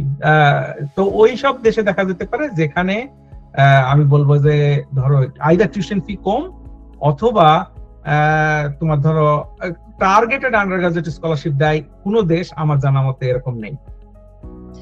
বাংলাদেশের নবায়নযোগ্য শক্তি ও হাইড্রোজেন প্রযুক্তির ভবিষ্যৎ আপনি কিভাবে মূল্যায়ন করবেন? আমরা তো এইটা নিয়ে অনেক মানে চিন্তা ভাবনা করি। আমাদের দেশে তো মেন সমস্যাই হচ্ছে এই জ্বালানি সংকট। তো এটা নিয়ে আপনার চিন্তা ভাবনাটা কি? তাহসিন, আসলে যেটা বাংলাদেশে, শুধু বাংলাদেশ না, অনেক দেশেই এনার্জি হাংরি কান্ট্রি, অনেক এনার্জির দরকার, সেটা বিশেষ করে পাওয়ার, দেশের ডেভেলপমেন্টের জন্য 24/7 পাওয়ার দরকার। তো আমরা তো কিছুটা বলতে গেলে যে অস্ট্রেলিয়াতে কিন্তু প্রচুর এনার্জি সোর্স আছে আমাদের। আমার এক সহকর্মী আছে, সে প্রফেসর RMIT তে, প্রফেসর ফিরোজ আলম। তো উনি একটা পাবলিশও করেছে, আমরা এগুলা নিয়ে কিছুটা থিঙ্ক করেছিলাম যে কান্ট্রিকে আমরা ডিভাইড করি, যে বাংলাদেশ এবং অস্ট্রেলিয়া যদি আমি কিছুটা কম্পেয়ার করি, বাংলাদেশে হচ্ছে এনার্জি কোনো কিছুতেই অ্যাভেলেবেল না, আর অস্ট্রেলিয়াতে আমরা যদি চাই আমরা কয়লা দিয়েই আমাদের সমস্ত এনার্জি পেতে পারি, আমাদের গ্যাস দিয়েই সমস্ত পেতে পারি, সোলার, উইন্ড, যে কোনো একটা সোর্স দিয়ে আমরা বলি, এটা বলি টাইপ 1 কান্ট্রি, তার মানে অল দিস অ্যাভেলেবেল। আর বাংলাদেশ হচ্ছে টাইপ 6 কান্ট্রি, মাঝখানে অনেকগুলো কান্ট্রি আছে, যেগুলো অনেকগুলো টাইপের কান্ট্রি আছে, টাইপ 1 2 টাইপ 6টা যদি আমি টাইপ বলি, বাংলাদেশ হচ্ছে একদম যেটা অবস্থায় খুব কনস্ট্রেইন আছে, অনেক ক্ষেত্রে প্রচুর এনার্জি দরকার, আমাদের লোকজন বাড়ছে। তো সেক্ষেত্রে এই মুহূর্তে আমি বলবো যে হাইড্রোজেন তার ওরকম মেইন স্ট্রিম ইকোনমি ওয়েস্টার্ন কান্ট্রিতেও এখনো হয়নি, সময় লাগবে, এবং এগুলা কিছুটা কস্ট আছে, এবং সেটাই আমাদের চ্যালেঞ্জ, কস্টটাকে কমানো। এই জন্য আমাদের হাজার হাজার রিসার্চার এবং বিলিয়ন্স অফ ডলার বিভিন্ন গভর্নমেন্ট ইনভেস্ট করছে টু রিডিউস দ্য কস্ট। তো আমার মনে হয় বাংলাদেশের ক্ষেত্রে হওয়া উচিত যেটা, উই শুড বি প্রিপেয়ার্ড, এবং প্রিপেয়ার্ড ক্ষেত্রে আমাদের ছাত্রছাত্রী, আমাদের ইউনিভার্সিটি গুলো, এই যে রিসার্চার, তোমরা যারা লেখাপড়া করছো, তোমরা যদি এটা সম্পর্কে জানো, লোকজনকে জানাও, আমাদেরকে প্রস্তুত হতে হবে। কিন্তু আসলে এটা আমাদের চোখ রাখতে হবে, যখন এটা ওয়েল ডেভেলপড হবে তখন আমরা নিতে পারবো। স্যার, আরেকটা প্রশ্ন আপনার কাছে, যে আপনার এই যে গবেষণা, এটা পরিবেশের উপরে কিরূপ প্রভাব বিস্তার করবে? আমি একটা বলি, আমরা আমরা যেসব গবেষণা করি সেটা হচ্ছে যে নরমালি তোমাকে আমরা বলি ইম্প্যাক্ট, রিসার্চ ইম্প্যাক্ট, অনেক সময় পাবলিকেশন তো একটা বিষয়। তো ইম্প্যাক্টের ডেফিনেশন হচ্ছে তোমাকে যে কোনো একটা দিক দিয়ে পজিটিভ হতে হবে, সেটা ইকোনমিক্যালি বেনিফিট হোক বা এনভায়রনমেন্টালি বেনিফিট হোক, এবং এনভায়রনমেন্টালি বেনিফিট হলে সেটা কিভাবে কোয়ান্টিফাই করা যায়, সেটাকে তোমাকে মাপ, একটা মেজারমেন্টে আসতে হবে। তা আমার বিষয়টা হচ্ছে, আমি বলি সেটা হয়তো অনেকে এক্সপ্লোর করতে পারে যারা স্টেম সাবজেক্টে, বিশেষ করে সায়েন্স, ইঞ্জিনিয়ারিং, টেকনোলজি, ম্যাথমেটিক্স, এগুলো এরিয়াতে, সেটা হচ্ছে যে আমরা বলি লাইফ সাইকেল অ্যাসেসমেন্ট। এবং সেটা ডেফিনেশনটা আমি যদি বলি, আমি সব জায়গায় বিভিন্ন কোর্সেও এটা বলি যে সবকিছু ভুলে যাও, আমাকেও ভুলে যাও, কিন্তু যেটা ভুলবা না সেটা হচ্ছে ECWW, energy, carbon, water, West. এগুলো বলি আমরা ফুটপ্রিন্ট, যে এনার্জিটাও কম হতে হবে, কার্বনটাও কম হতে হবে, কার্বন নিঃসরণ, ওয়েস্টটাও কম হতে হবে, ওয়াটারটাও কম লাগবে। তো এই ক্ষেত্রে আমাদের গবেষণার বেশিরভাগ কাজগুলো হচ্ছে যাতে এই চারটা, শুধু না চারটায় না, আরো এনভায়রনমেন্টের যেগুলো ইন্ডিকেটর গুলো আছে সেগুলোর জন্য পজিটিভ ইনফ্লুয়েন্স হয় আমাদের সোসাইটিতে বা ইভেন ওভারঅল ইন্টারন্যাশনালি। স্যার, আমরা বাংলাদেশের প্রেক্ষাপটে যদি বিবেচনা করি, তাহলে আমাদের এই যে জ্বালানি সংকট, এটা মোকাবেলায় আমরা কিভাবে নিজেদেরকে প্রস্তুত করতে পারি? মানে কোনো নবায়নযোগ্য শক্তি আমরা এখানে চিন্তা ভাবনা করবো কিনা, অথবা আমরা এই শক্তির পরিবর্তে, মানে যেই শক্তিগুলো অনবায়নযোগ্য, এগুলোর পরিবর্তে অন্য কোনো কিছু ব্যবহার করার চিন্তা করবো কিনা, এই সম্পর্কে আপনার চিন্তা ভাবনাটা? এইটা ভালো প্রশ্ন। এটা হচ্ছে সারা ওয়ার্ল্ডে সব দেশেই এই ধরনের প্রবলেম নিয়ে তারা ফেস করছে। তো বাংলাদেশের ক্ষেত্রে এখন নবায়নযোগ্য যেসব শক্তির কথা বলি আমরা, সোলার, উইন্ড, এগুলো থাকতে হবে। বাংলাদেশে উইন্ড আছে কম একটু, হয়তো সোলার আমাদের জায়গা নেই, জায়গার একটু সমস্যা, কিন্তু তারপরেও যেগুলো যেমন হয়তো আমাদের হয়তো টেক্সটাইল ইন্ডাস্ট্রির একটা রুফ, সেটাকে হয়তো আমরা ইউটিলাইজ করতে পারি। যেগুলো আনইউজ যত জায়গা আছে, যেখানে সুবিধা আছে সেখানে। কিন্তু বাংলাদেশে আসলে আমাদের যেটা প্রস্তুত থাকতে হবে, আমাদের হচ্ছে মিক্সড সলিউশন যেটা বলা হয়, যেটা হচ্ছে কিছু হয়তো ফসিল হয়তো ইমিডিয়েটলি ওটা থেকে বের হওয়া যাবে না, কিন্তু ওটার উপর ডিপেন্ডেন্সিটা কমাতে হবে। এখন সেক্ষেত্রে আমরা হয়তো বিভিন্ন নবায়নযোগ্য যেসব শক্তিগুলো আছে ওগুলোর ইউজফুলনেস, কস্ট ইফেক্টিভনেস দেখে যেখানে সম্ভব সেখানে যত দ্রুত সম্ভব সেগুলোকে ইমপ্লিমেন্ট করতে হবে। সেটা হচ্ছে বাংলাদেশের জন্য বেস্ট অপশন। আমাদের অডিয়েন্সের ভিতর থেকে তাহসিনুর রায়হান প্রশ্ন করতে চেয়েছে। আমি তাহসিনুর রায়হানকে বলবো স্যারকে প্রশ্ন করার জন্য। স্যার, আপনার কাছে আমার যে প্রশ্নটি ছিল, স্যার বাংলাদেশের উন্নয়নে স্যার আপনার গবেষণাগুলো কিভাবে অবদান রাখবে এবং বাংলাদেশের ক্ষেত্রে গুরুত্বগুলো যদি আমি আবার যদি কোশ্চেনটা কনফার্ম করি, তুমি বলছো আমাদের গবেষণাগুলো বাংলাদেশের উন্নয়নে কিভাবে অবদান রাখবে, তাই তো? ইয়েস। হ্যাঁ, তা আমি যেটা করছি, আমি যেমন বাংলাদেশের সাথে আমার ইমিডিয়েট যে কাজটা অনেকদিন ধরেই চলছে, সেটা হচ্ছে আমরা বলি এটা হচ্ছে ক্যাপাবিলিটি ডেভেলপমেন্ট, মানে যেটা সক্ষমতা বৃদ্ধি। এবং কিসের সক্ষমতা বৃদ্ধি? সেটা হচ্ছে গবেষকদের সক্ষমতা বৃদ্ধি। এখন গবেষণা করতে গেলে কি লাগে? গবেষণা করতে গেলে তোমাকে প্রথমত লাগবে হচ্ছে ইনফ্রাস্ট্রাকচার, যেটা হচ্ছে ভালো ল্যাবরেটরিজ, ইকুইপমেন্ট, মেজারমেন্ট, যেসব আমরা বিভিন্ন অ্যাডভান্স মেজারমেন্ট টেকনিক বলি সেগুলো লাগবে। তারপরে ফ্যাসিলিটিস অবভিয়াসলি লাগবে, এবং কিছু কিছু ক্ষেত্রে ফ্যাসিলিটিস গুলো অনেক হয়তো এক্সপেন্সিভ। আমাদের দেশের সামর্থ্য অনুযায়ী যতটা সম্ভব সেগুলো নিতে হবে, এবং সেটা ডেভেলপ করা। সেকেন্ড হচ্ছে আমি ইনফ্রাস্ট্রাকচার ডেভেলপ করলাম, কিন্তু আমার গবেষক তৈরি করতে হবে, তাই না, ওটাকে ব্যবহার করার জন্য। আর থার্ড হচ্ছে আমাদের ফান্ডিং লাগবে। এই তিনটার কম্বিনেশন। আর প্লাস হচ্ছে গবেষণাটা এমন ভাবে করতে হবে প্রায়োগিক, যে দেশের একটা সমস্যা আছে, সেই সমস্যাটা আমরা কিভাবে সমাধান করতে পারি। তা আমি অনেক সময় বলি যে বাংলাদেশে যদি কেউ গবেষণার টপিক না পায়, তার গবেষণা ছেড়ে দৌড় দেওয়া উচিত। মানে আসলে এই গবেষণার প্রচুর টপিক আছে, বিশেষ করে কারণ এত সমস্যা, যে কোনো একটা সমস্যা নিয়েই আমরা গবেষণা করতে পারি। তো আমি যেটা করছি যে এই গবেষকদের কিছুটা সক্ষমতা বৃদ্ধির জন্য, তো সেটা কিভাবে করতে পারি। আমিও বাংলাদেশে লেখাপড়া করেছি, আমার তো আন্ডার গ্রাজুয়েট পর্যন্ত বাংলাদেশে ছিল। তো আমি বাইরে এসেছি, বিভিন্ন জায়গায় কাজ করার সুযোগ পেয়েছি, ভালো গবেষকদের সাথে কাজ করার সুযোগ পেয়েছি, সেটা আমার সৌভাগ্য। প্লাস বিভিন্ন ল্যাবরেটরি দেখেছি, ল্যাবরেটরি গুলোর সেট আপ দেখেছি, কি কি ইকুইপমেন্ট কি কাজে লাগে এগুলো দেখেছি। তো এইগুলো আমাদের সায়েন্টিস্টদেরকে আমি এক্সপোজ করার চেষ্টা করেছি। তো তাদের এখানে নিয়ে এসে বিভিন্ন অর্গানাইজেশনে আমাদের যারা কোলাবোরেটর আছে তাদের এখানে পাঠিয়ে, সেটা হয়তো কোরিয়াতে নিয়েছি আমরা, দক্ষিণ আফ্রিকাতে পাঠিয়েছি, এরকম আর কি। যে আমি যদি বলি ইনডিরেক্টলি যে ওরা দেশে ফিরে গেছে, অনেকে যাচ্ছে, অনেকে এখানে আছে, এখনো কাজ করছে আমাদের ল্যাবরেটরিতে 4-5 জন। তো ওরা ফিরে গেলে আমার ধারণা, এবং যারা ফিরে গেছে তারাও কন্ট্রিবিউট করছে। তো আমি বলবো দেশে বৈজ্ঞানিক গবেষণার সক্ষমতা বৃদ্ধিতে অবদান রাখছে আমাদের কাজকর্ম। কিন্তু এটা আমি একাই করছি না, অনেকের অবদান আছে, অনেক মিলে করতে হয় কাজগুলো। It's a team work. ধন্যবাদ স্যার। অডিয়েন্সের মধ্যে থেকে এমডি রনি প্রশ্ন করতে চেয়েছেন, তো আমি ওনাকে বলবো আনমিউট করে স্যারকে প্রশ্ন করতে। আসসালামু আলাইকুম স্যার, আমি মোহাম্মদ মনির ইসলাম। আমি বর্তমানে গোপালগঞ্জ বিজ্ঞান ও প্রযুক্তি বিশ্ববিদ্যালয়ে পরিবেশ বিজ্ঞান ও দুর্যোগ ব্যবস্থাপনা বিভাগে মাস্টার্সে অধ্যয়নরত, এবং আমি গত বছরেই আমার অনার্স শেষ করেছি পরিবেশ বিজ্ঞান ও দুর্যোগ ব্যবস্থাপনা বিভাগ থেকে। এবং আমি চাচ্ছি, আমার প্যাশন হচ্ছে বাইরের দেশে হায়ার স্টাডিজ করতে যাওয়ার জন্য, এবং আমি এখন রিসার্চের সাথে অ্যালাইন আছি। এবং যেহেতু স্যারের আমি কথা শুনলাম, অনেক হাই প্রোফাইলের একজন মানুষ, আমি স্যারের সাথে যুক্ত হতে পেরে খুবই আনন্দিত। এবং স্যারের যে রিসার্চ প্রোফাইল, এটা অনেকটাই আমার সাথে অ্যালাইন করে। আমাদের এনার্জি নিয়ে আমি অনেকগুলো কাজের সাথে যুক্ত আছি, যেটা আমাদের রিনিউয়েবল এনার্জিটাকে মেইন ফোকাসে রেখে আমরা যাতে ফসিল ফুয়েলটাকে বাড়াই, মানে কিভাবে কমাইতে পারি। এবং আমি একটা কাজের সাথে আমি ওইভাবে যুক্ত নেই, বাট কাজে একটু হেল্প করছিলাম। সেটা আমাদের দেশে আমরা দেখছিলাম যে কোন কোন জায়গাতে আপনার আমাদের হচ্ছে যে আমরা যে সোলার এনার্জিটা ইউজ করতেছি, আমাদের কোন কোন জায়গাটা সোলার এনার্জি ইউজ করার জন্য বা আমাদের হচ্ছে সেলগুলা বসানোর জন্য সুইটেবল প্লেস। তো আমরা হচ্ছে আমাদের বড় ভাইরা একটা কাজ করছিল, জিআইএস বেস যে suitability test, photovoltaic cell implementation.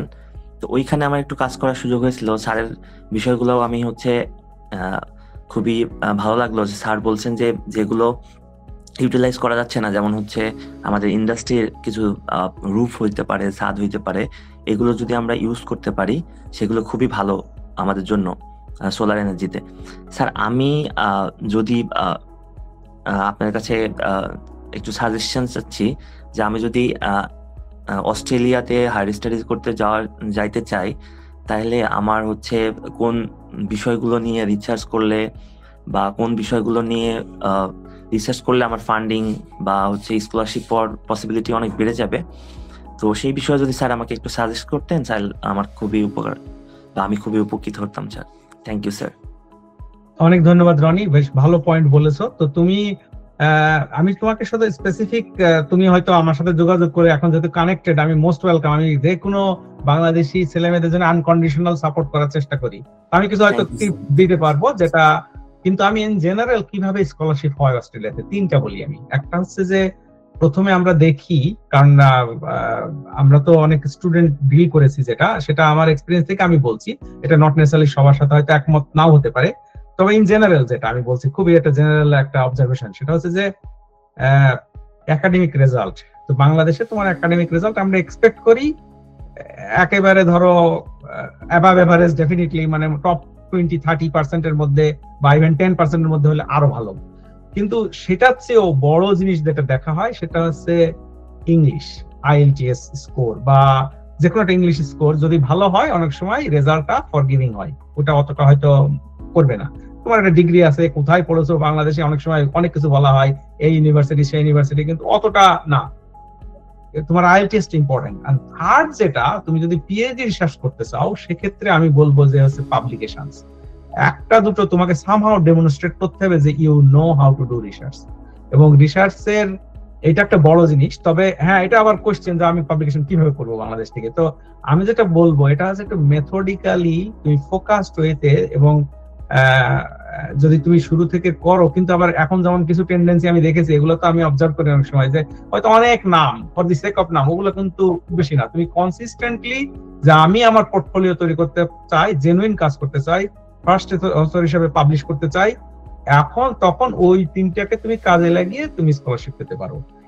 এরপরে হচ্ছে তুমি যদি বলতে চাও আমি কোন টপিকে কাজ করবো, সেটার জন্য আমি বললাম যে ওই যে আমাদের CSR রিপোজিটরি বা যেগুলো তুমি দেখো ইমিডিয়েটলি যেসব পাবলিশ হচ্ছে, তারা কি ধরনের কাজ পাবলিশ করছে তোমার পার্টিকুলার ডিসিপ্লিন রিলেটেড, তখন তুমি বুঝবে যে ওই দিকে আসলে ফান্ডিং গুলা বেশি। এবং এটা সত্যি যে তুমি হয়তো খুব ভালো রিসার্চার, আমি ভালো ফিজিক্স নিয়ে হয়তো কোনো বেসিক্স বা হয়তো কেমিস্ট্রির কোনো বেসিক এরিয়াতে আমি রিসার্চ করতে চাই, বাট ফান্ডিংটাও থাকতে হবে নাম্বার ওয়ান। সেকেন্ড হচ্ছে এটা, সেটা একটা বিষয়। থার্ড হচ্ছে বা সেকেন্ড হচ্ছে আমি বলবো আরেকটা, আমাকে রিসার্চটাকে আমি কেন করব পিএইচডি, এটা তো আমি একটা ক্যারিয়ারের জন্য করবো না, আমার ভবিষ্যতে একটা ভালো একটা স্টেবল ক্যারিয়ার লাগবে।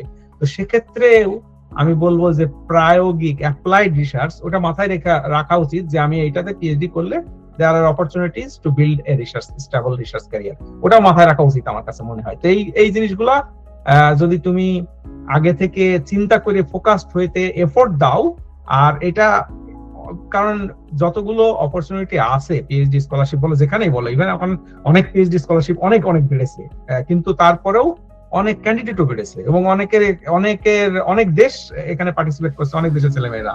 আমি বলবো বাংলাদেশি ছেলেমেয়েদের যথেষ্ট অপরচুনিটি আছে, কিন্তু তুমি ওরকম আশাহত হলে হবে না যদি একটা দুটা বা তিনটা হয়তো তুমি যদি রিজেকশন পাও বা যদি কেউ যোগাযোগ না করে। You have to keep trying, এবং একটা সময় হচ্ছে ভালো হবে আর কি। এটা কি আনসার করলো তোমার কোশ্চেন? জি sir, thank you sir. Sir আমি হচ্ছে মাস্টার্স প্রোগ্রামের জন্য যাওয়ার চেষ্টা করতেছি স্যার। তো মাস্টার্স যদি সেলফ ফাইন্যান্সে আসো সেটা ডিফারেন্ট স্টোরি। শুধু মাস্টার্স কোর্স আর খুব বেশি স্কলারশিপ নাই। নরমালি স্কলারশিপ গুলো দেওয়া হয় আইদার মাস্টার্স বাই রিসার্চ, তাও লিমিটেড, মেইনলি পিএইচডি তে। আমি সাজেস্ট করবো সরাসরি পিএইচডি তে ট্রাই করো। ঠিক আছে, থ্যাংক ইউ স্যার।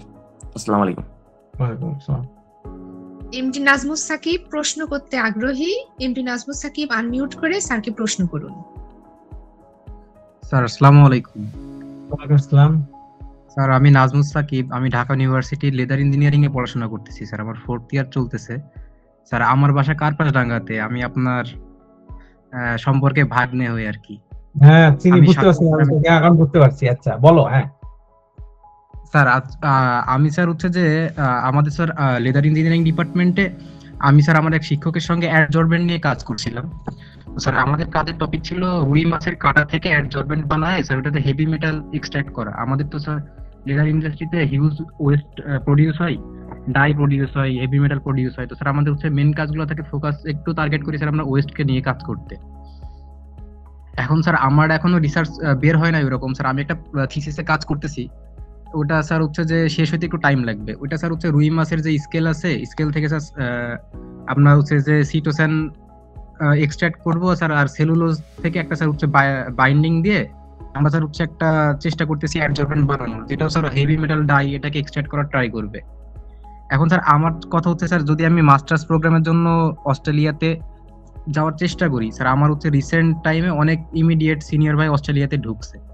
এখন স্যার হচ্ছে যে সেলফ ফান্ডিং এর বিষয়ে স্যার হচ্ছে যে আসলে কতটুকু কস্ট আমার টার্গেট রাখতে হবে, যেটা আমার এফোর্ড করতে হবে। আর স্যার হচ্ছে যে আমি ফিউচারে যদি লেদার ইঞ্জিনিয়ারিং থেকে অস্ট্রেলিয়াতে ঢুকতে চাই স্যার, আমার এনভায়রনমেন্টাল রিলেটেড যেসব সাবজেক্ট আছে স্যার ওইখানে স্যার আমার ওইটার অপরচুনিটিটা কেমন থাকবে, যে আমাকে ওরা সুইচ করাই নিবে আর কি ওইখানে, এটা স্যার। ঠিক আছে সাকিব, ভালো কোয়েশ্চেন। আর তুমি এমনি কথা বলতে পারো আরো পরে, কিন্তু আমি যেটা বলবো সেটা হচ্ছে যে তোমার ওই লেদার ইঞ্জিনিয়ারিং এ যতটা না আছে, লেদার ইঞ্জিনিয়ারিং বা পার্টিকুলার যে কোনো একটা সাবজেক্টের চেয়ে অস্ট্রেলিয়াতে দেখা হয় বেসিক সায়েন্স অথবা বেসিক ইঞ্জিনিয়ারিং এ তোমার ডিগ্রি আছে কিনা। তো সেটা হচ্ছে 4 বছরের তোমার ডিগ্রি আছে, দ্যাটস গুড এনাফ। এটা কোথায় আর কিছু না। এরপরে তুমি হয়তো দেখতে পারো যে এটাকে সুইচ করে যেটা রেলিভেন্ট বা যেটা মোর টপিক্যাল, যেটা মোর আমি বলবো ফান্ডিং আছে, তো যে কোনো এনভায়রনমেন্ট রিলেটেড মোরলেস কম বেশি কিছু স্কলারশিপ থাকেই। আর সেজন্য আমি বলবো যে এনভায়রনমেন্টাল সাইডে তুমি ডেভেলপ করতে পারো, এবং এনভায়রনমেন্টাল যে ফোকাস গুলা বলছো সে, এবং তোমার সুপারভাইজার বা যে টিচার আছে যারা অনেক সময় বাংলাদেশে অনেক কমপ্লেন করে যে টিচাররাও অতটা হয়তো বা, কিন্তু সামহাও যদি টিচারদের সাথে কাজ করতে পারো এটা আমার মনে হয় ভালো। তাহলে তোমার পোর্টফোলিওটা বাড়বে এবং সরাসরি তুমি পিএইচডি ট্রাই করতে পারো।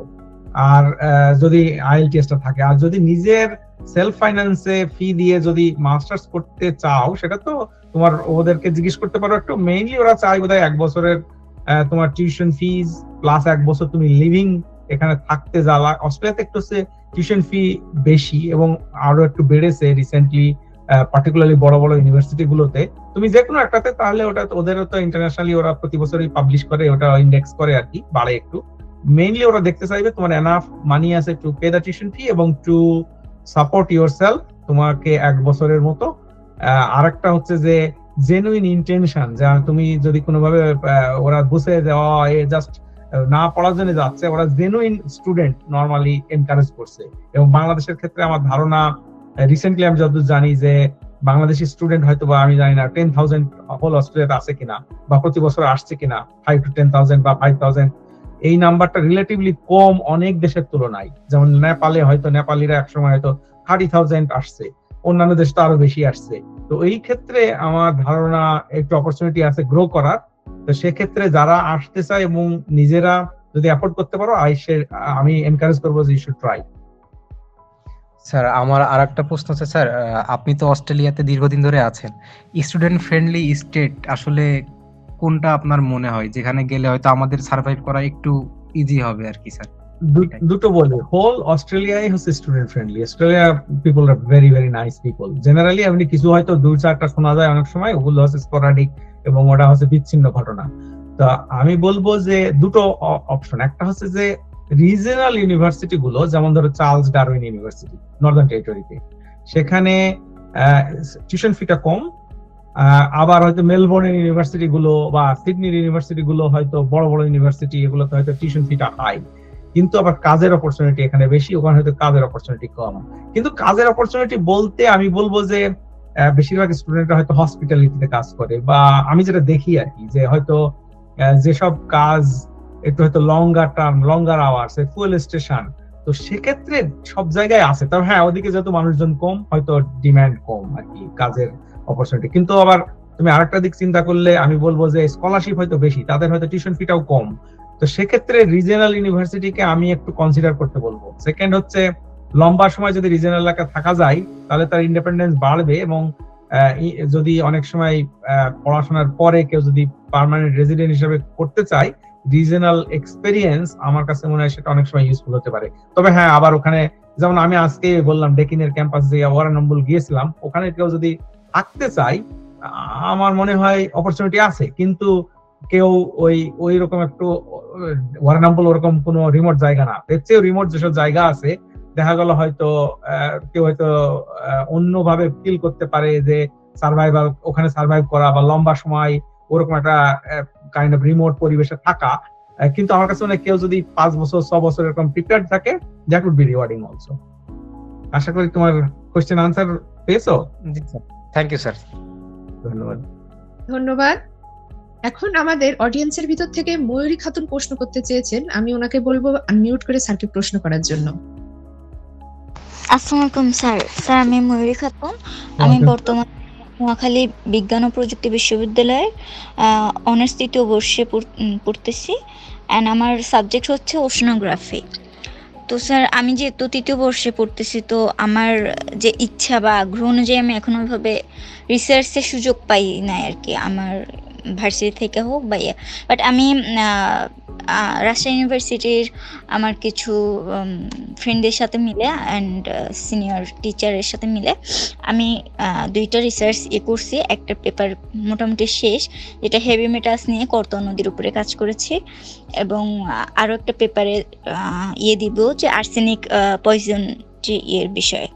তো স্যার এখন আমার হলো যে আমার সাবজেক্ট ওশনোগ্রাফির হিউজ স্কোপ আছে বাংলাদেশেও এবং বাইরের দেশে আমি যতদূর জানি। তো এটা থাকা সত্ত্বেও আমি মানে গাইডেন্স পাচ্ছি না যে আমার কি করা উচিত ফার্দার।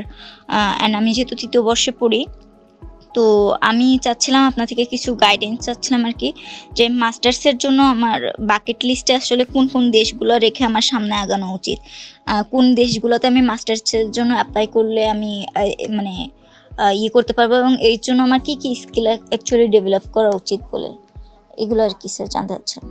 আচ্ছা মরিদ, থ্যাঙ্কস। তুমি যেটা জিজ্ঞেস করলে সেটা হচ্ছে যে তোমার রিসার্চের যেগুলো করতে থাকো, এগুলো পোর্টফোলিও ঠিক আছে, কিন্তু আমি বলবো যে যেসব দেশে অবভিয়াসলি ওশান আছে সেগুলোতে, এটা অস্ট্রেলিয়া আছে যেহেতু আইল্যান্ড, চারিপাশে আমাদের ওশান, আমাদের ব্লু ইকোনমি বলি, এই ধরনের জাস্ট স্পেসিফিক্যালি আমি ওশিনোগ্রাফি নিয়ে আমি বলতে পারবো না অতটা, তবে ব্লু ইকোনমি এগুলো গ্রোয়িং টপিক এবং এগুলোর জন্য ফান্ডিং থাকতে পারে। আমাদের সিএসআরও তো আমি বলবো একটা তুমি দেখতে পারো, এর বলে আরভি ইনভেস্টিগেটর। আমাদের একটা শিপ আছে যেটা সাউদার্ন ওশানে যেতে পারে 3 মাস সিতে, ওটা একটা laboratory on the kind of শিপের উপরে, এবং ওরা যেসব রিসার্চ করে তুমি একটু গুগল করে দেখো ওরা কি ধরনের, হয়তো এই যে ওশান ক্লাইমেট মডেলিং, তারপরে যে ওশান টেম্পারেচার ইনক্রিজ, তারপরে যে প্লাস্টিক পলিউশন ইন ওশান, এগুলো প্লাস্টিক পলিউশন নিয়ে আমাদের অনেকেই কাজ করে, এগুলো দেখতে পারো। তাহলে দেখবে যে এগুলা বিশেষ করে ইন্দোনেশিয়া, মালয়েশিয়া, এইসব দেশেও যেহেতু ওশান এদের ইম্পর্টেন্ট, এবং সিঙ্গাপুর, এইসব ইউনিভার্সিটি গুলো তুমি দেখতে পারো এইসব দেশগুলোতে। কোরিয়াতেও দেখতে পারো, যেসব দেশেই কাইন্ড অফ তাদের সি শোর বা ওশান আছে, ওশানের কাছাকাছি বা বে আছে, তাদের জন্য তোমার এইগুলো ইম্পর্টেন্ট হতে পারে এবং তুমি ওগুলোতেই দেখতে পারো। ঠিক আছে, thank you sir. MD Riazul Islam, আপনি প্রশ্ন করতে চেয়েছেন, আপনি স্যারকে প্রশ্ন করতে পারেন।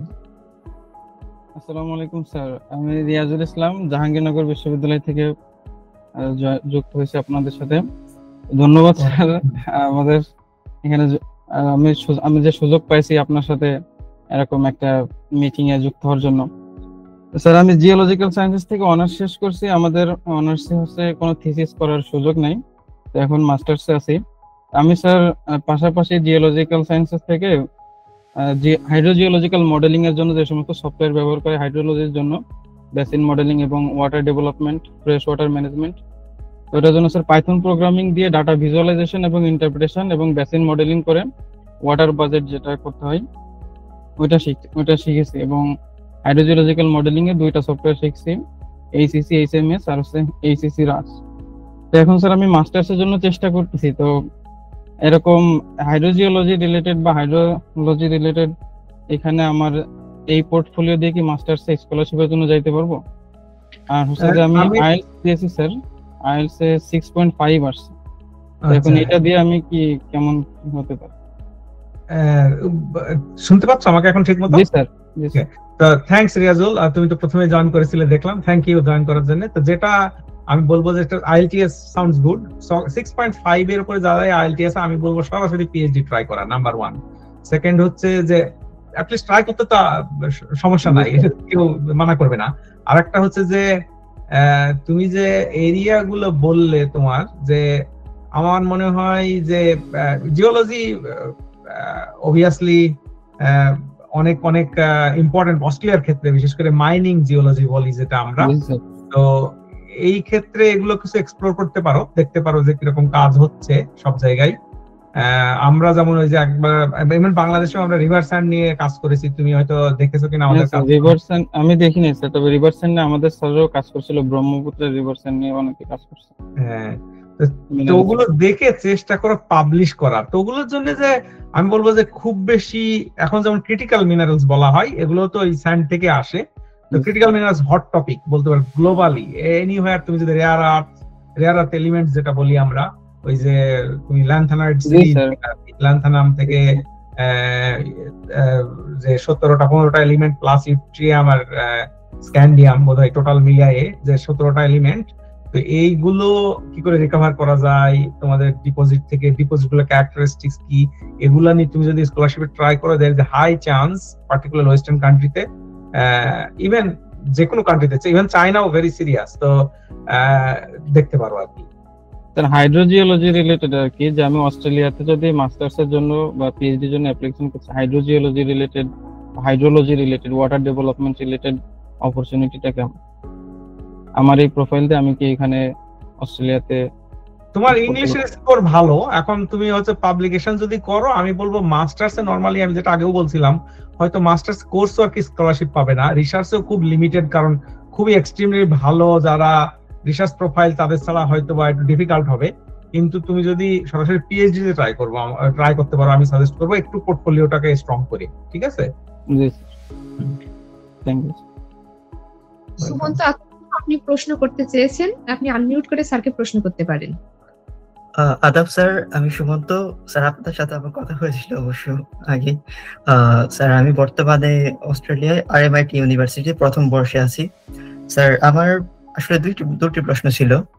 স্যার প্রথম প্রশ্নটি হলো স্যার, আমরা যারা এখন অস্ট্রেলিয়ায় আছি ইন্টারন্যাশনাল স্টুডেন্ট হিসেবে, তারা যদি স্যার নেট জিরো এবং সাস্টেনেবল এনার্জি সেক্টর কাজ করতে চাই, তবে আমাদের sir as a engineering student আমাদের কোন কোন টেকনিক্যাল স্কিলগুলোর দিকে খেয়াল রাখা লাগবে স্যার? এটি ছিল একটি প্রথম প্রশ্ন। এবং আরেকটি প্রশ্ন ছিল স্যার, CSIRO এর চলমান যে প্রজেক্টগুলো আছে, এইগুলোর মধ্যে স্যার আমরা যে আন্ডার গ্রাজুয়েটে আছি, তারা স্যার প্রাথমিক পর্যায়ে কিভাবে স্যার সহযোগিত হতে পারবে? আচ্ছা সুমন্ত, ভালো কোশ্চেন দুটোই। একটা হচ্ছে যারা অলরেডি বিদেশে আসছো বা এসেছো, অলরেডি শুরু করেছো, তো প্রথমেই আমি বলবো যে ফোকাস প্রতি বছরে একটা কিছু করা স্পেসিফিক, যখন তোমার অপরচুনিটি থাকবে, সেটা হচ্ছে গ্রুপে হোক, এটা একটু বড় ধরনের কাজ করা এবং রাইটিং রিকোয়ার করে, যেমন ধরো একটা রিটেন রিপোর্ট, সাবস্টেনশিয়াল রিটেন রিপোর্ট, এইটার মাধ্যমে তুমি গ্রো করতে পারো। তুমি যদি নেট জিরো এসব এরিয়াতে কাজ করতে চাও, বেসিক স্কিল হচ্ছে ইঞ্জিনিয়ারিং স্কিলস। যারা ভালো সায়েন্সে, বেসিক সায়েন্সে, সেটা ধরো ফিজিক্স, কেমিস্ট্রি, ম্যাথ, বিশেষ করে কেমিস্ট্রি আমি বলবো, এসব ক্ষেত্রে আমি যেহেতু এই দিকটা ভালো জানি, খুব ভেরি রেলিভেন্ট। এবং তোমার ফার্স্ট সেকেন্ড ইয়ারে তোমার কাজ হচ্ছে শেখা, একদম হয়তো তুমি হাই স্কুলেও শিখেছো কেমিস্ট্রি, কলেজেও শিখেছো কেমিস্ট্রি, কিন্তু বাট কিপ গোয়িং এবং আরো বিল্ড আপ করো যেগুলো কনফিউশন আছে। তো ওইটা ভালো জানলে তুমি ভালো ভবিষ্যতে অ্যাপ্লাই করতে পারবে তোমার প্রফেশনাল স্কিলে, প্রফেশনাল জবের ক্ষেত্রে। এটা নাম্বার ওয়ান। সেকেন্ড হচ্ছে থার্ড ইয়ারে এবং ফোর্থ ইয়ারে হাইলি রেকমেন্ড করবো সামথিং টপিক নিতে যেটা রেলিভেন্ট, যেটা খুব অ্যাপ্লাইড এবং যেটা খুব আমি বলবো যে অ্যাপ্লাইড, হ্যাঁ অবভিয়াসলি অ্যাপ্লাইড, এবং যেটা একটা সাবস্টেনশিয়াল ওই এগেন আমি বলবো একটা রিপোর্ট লাগে, এরকম একটা কাজ করার চেষ্টা করো। অনেক সময় হয়তো তোমার রিকোয়ারমেন্টস নাই, বাট ইউ স্পেন্ড এবং গিভ এফোর্ট, তো সেক্ষেত্রে ভালো, সেটা তোমার একটা কাজে লাগবে। কারণ অনেক সময় আমরা চাই তোমার একটা রিটেন রিপোর্ট দেখাও, তুমি সেটা সাথে সাথে দেখতে পারবে জবের ক্ষেত্রে, ওটা একটা রিটেন কমিউনিকেশন স্কিল, ওটাও তোমাকে ওটাকে সাপোর্ট করবে। আর আরেকটা হচ্ছে CSR, আমরা থার্ড ইয়ারে, ফোর্থ ইয়ারে, ইভেন সেকেন্ড ইয়ারে অনেক সময় স্কলারশিপ দেই। সেটা হচ্ছে যে অস্ট্রেলিয়াতে বিশেষ করে, ডাজন্ট ম্যাটার ইন্টারন্যাশনাল স্টুডেন্ট ও লোকাল স্টুডেন্ট, যারাই অস্ট্রেলিয়ান ইউনিভার্সিটিতে এনরোলড তারা অ্যাপ্লাই করতে পারে এই ধরনের আমরা বলি ভ্যাকেশন স্কলারশিপ প্রোগ্রাম। আমি আগে অনেক স্টুডেন্ট নিতাম, প্রতি বছরই 4-5 জন 6 জন করে নিতাম, এখন একটু কম নেই, ব্যস্ততা বেড়েছে, তবে তারপরেও আমরা নেই। তো সেটা দেখার জন্য তুমি কারা কি ধরনের ফান্ডিং হয়, তুমি গত 2-3 বছরে তুমি হয়তো যদি গুগল করো, তাহলে কি ধরনের প্রজেক্ট গুলো দেওয়া হয়েছে ওগুলো তুমি দেখতে পারবে। দেখলে তুমি বুঝবে যে ও এরা হয়তো এইদিকে কাজ করছে, এবছরে এরকম হয়েছে, নেক্সট ইয়ারও ট্রেন্ডটা মূলত থাকে। যেমন যদি ইঞ্জিনিয়ারিং, যদি এনার্জি ফোকাস হয়, দেখবা যে অনেকগুলো প্রজেক্ট হচ্ছে এনার্জির উপরে আছে। যদি কার্বন ক্যাপচার ফোকাস হয়, যদি আইটি যেদিকে যে আছে, অন্তত 200-300 প্রজেক্ট থাকে ওখানে। তো তুমি ওখান থেকে দেখলে তোমার এরিয়াতে ধারণা পাবে একটা, তখন তুমি একটা পিক করবে, নিয়ে নিজেকে প্রিপেয়ার করবে যে আমি নেক্সট ইয়ারে এই ধরনের টপিকে যদি কোনো কিছু প্রজেক্ট থাকে তুমি অ্যাপ্লাই করবে, এবং সেক্ষেত্রে তোমার চান্স ভেরি হাই পাওয়ার। ধন্যবাদ স্যার।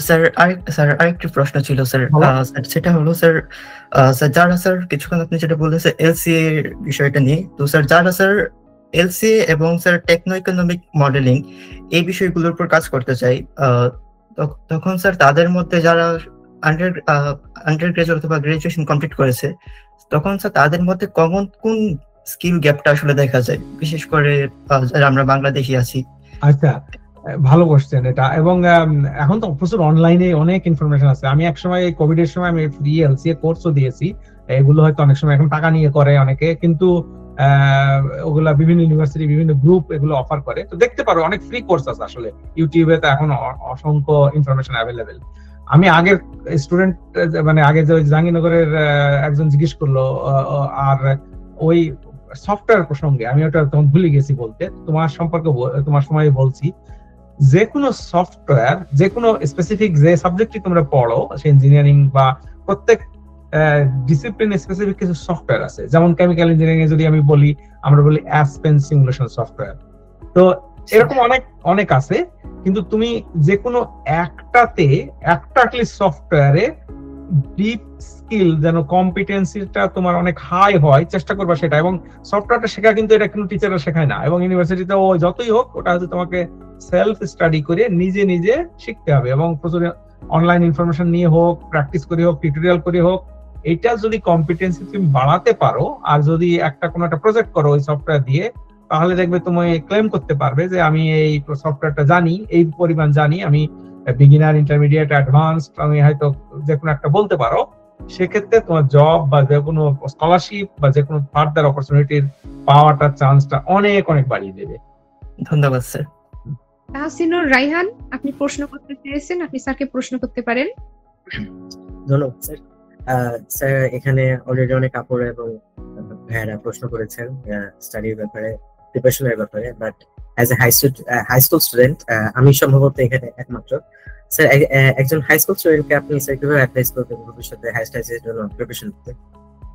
হ্যাঁ, ভবিষ্যতে হাই স্কুলের জন্য আমি বলবো যে English, focus on English. Every day something you do in English, এবং লার্ন করো হয়তো 10টা নিউ ওয়ার্ডস, বা যেটা আমাদের হয়। আমি গ্রামের স্কুলে পড়েছি, আমার ইংলিশ ভেরি ভেরি পুয়ার ছিল। এখনো যে আমি বলবো যে আমাদের অ্যাকসেন্টটা তো চেঞ্জ করতে পারি না, ইটস ভেরি ডিফিকাল্ট। তবে এটা প্র্যাকটিস, এবং এটা হচ্ছে যে এটা একদিনে হবেই না কোনোভাবেই। তুমি যত আর্লি শুরু করবে তত ভালো। So whatever you do every day, try to improve your English. That's তোমার একটা ফোকাস, একটা জাস্ট এটা বলবো সকালে উঠেই আমার হচ্ছে এটা কাজ, আমি ইংলিশে সামথিং করবো বা করবো, শুনবো।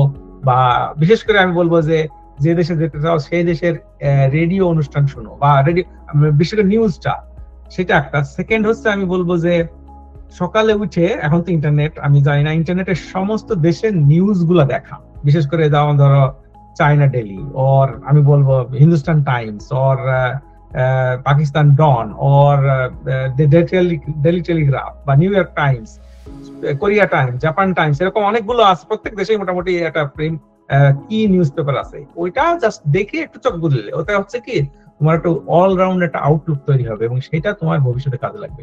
এইটা হচ্ছে আমি অ্যাডভাইস করবো হাই স্কুল স্টুডেন্টদের জন্য, কারণ পরে গিয়ে ওগুলো হয় না। কারণ এটা তোমাকে ডিসিপ্লিনের মতো করে নিতে হবে, যে প্রতিদিন আমি সকাল উঠবো, আমি হয়তো 10 মিনিটস আমি এটাতে কাটাবো, সামথিং লাইক দ্যাট।